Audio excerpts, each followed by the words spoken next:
Welcome to my channel. आप सभी का मेरे चैनल पे एक बार फिर से स्वागत है। चलिए इस DIY ट्यूटोरियल में मैं आपको बताने वाली हूँ कि मैंने डेनिम स्कर्ट कैसे बनाई है। इसे बनाना बहुत आसान है, आप भी इसे घर पर बना सकते हैं। तो चलिए फिर मेरे साथ में हम डेनिम स्कर्ट बना लेते हैं। जैसे कि आप सभी वीडियो पे देख ही रहे होंगे कि मैंने यहाँ पे ब्लू डेनिम जीन्स लिया है। आप चाहें तो कोई भी कलर का ले सकते हैं, जो भी आपके पास में अवेलेबल हो। But you have to make sure कि आप जो भी डेनिम जीन्स सिलेक्ट कर रहे हो उसका साइज़ जो है आपसे 2 to 4 इंच लार्जर होना चाहिए, तभी आप परफेक्टली अपना जो डेनिम स्कर्ट है वो बना सकेंगे। आप जैसे वीडियो पे देख रहे होंगे कि मैं अपना मेज़रमेंट ले रही हूँ, ठीक आपको भी इसी तरीके से अपना मेज़रमेंट लेना है ताकि आप जो है परफेक्टली जो अपनी डेनिम स्कर्ट है वो बना सकें, उसकी फ़िटिंग में कोई भी दिक्कत ना हो। तो जिस तरीके और आपको कितना लेंथ लेना है ये भी आप डिसाइड कर लीजिए पहले से ही। तो चलिए अब इस डेनिम स्कर्ट मेकिंग की नेक्स्ट स्टेप की ओर बढ़ते हैं। आप वीडियो पे देख रहे होंगे कि मैंने डेनिम जीन्स की सारी स्टिचेस जो है वो ओपन कर लिए हैं और ओपन करने के बाद में कुछ इस तरीके से दिखता है। आपको भी ठीक ऐसा ही कर लेना है।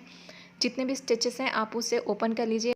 But you have to keep it mind, आपको ये याद रखना है कि आपको ऊपर की स्टिचेस जो है वो ओपन नहीं करना है। आपको ऊपर की सिलाई जो है जीन्स की उसे नहीं खोलना है। जैसे कि मैं वीडियो में कर रही हूँ, ठीक आपको भी करना है। अब आप अपने डेनिम को फोल्ड कर लीजिए जैसे कि मैं वीडियो में कर रही हूँ। आपको भी ठीक ऐसा ही करना है। इसके बाद में मैं सारे मेज़रमेंट यहाँ पे मार्क कर लूँगी, आपको भी ठीक ऐसे ही करना है।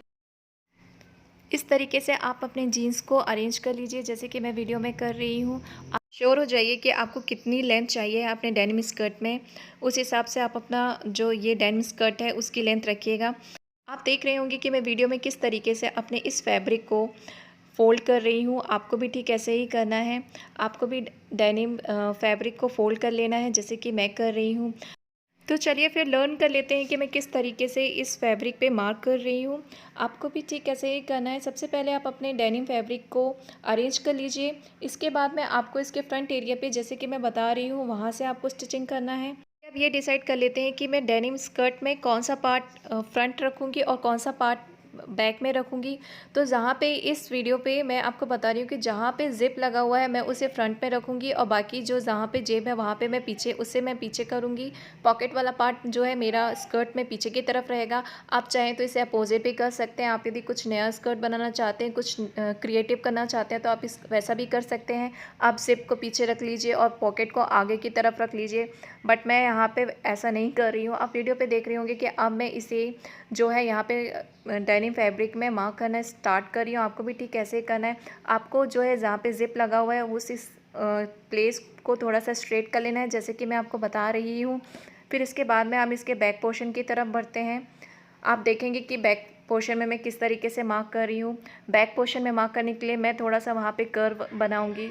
मेरे पास में एक स्केल है, मैं उसकी हेल्प से यहाँ पे एक कर्व बना लूँगी। अगर आपके पास में स्केल नहीं है तो कोई बात नहीं, पे आप अपना कोई भी डेनिम जीन्स रख लीजिए और वहाँ पे मार्क कर लीजिए। चलिए फिर मार्क कर लेते हैं। आपको भी ठीक ऐसे ही करना है। आपको भी अपने डेनिम फैब्रिक पे पहले मार्क कर लेना है जिससे कि आपको बहुत ईजिली होगा। जैसे कि आप वीडियो में देख रहे होंगे कि मैंने ऑलमोस्ट अपनी सारी मार्किंग कंप्लीट कर ली है। आपको भी ठीक इसी तरीके से करना है। आप अपने डेनिम स्कर्ट की लेंथ लॉन्ग रखना चाहते हैं तो आपको वहाँ पे स्लिट बनाना होगा, अदरवाइज़ आप कंफर्टेबली नहीं चल पाएंगे उस स्कर्ट को वेयर करके। तो चलिए यहाँ पे हम एक स्लिट बना लेते हैं। स्लिट बनाने के लिए यहाँ पे मार्क कर लेते हैं जैसे कि मैं कर रही हूँ। स्लिट की लेंथ कितनी रखनी है ये डिपेंड करता है कि आपकी स्कर्ट की लेंथ कितनी है। आप स्कर्ट की लेंथ कितनी रख रहे हो इस पे डिपेंड करता है। अगर आप लॉन्ग स्कर्ट बना रहे हैं तो आपको स्लिट तो उस पर बनाना ही होगा, अदरवाइज़ आप कंफर्टेबली उस पर नहीं चल सकेंगे। तो चलिए अब हम अपनी स्टिचिंग कंप्लीट कर लेते हैं। जहाँ जहाँ मैंने मार्क किया था अब मैं उसे स्टिच कर लेती हूँ और आपको भी ठीक ऐसे ही करना है। तो चलिए फिर देख लेते हैं कि मेरी स्कर्ट कंप्लीट होने के बाद में उसका कैसा लुक आया है। चलिए फिर देखते हैं।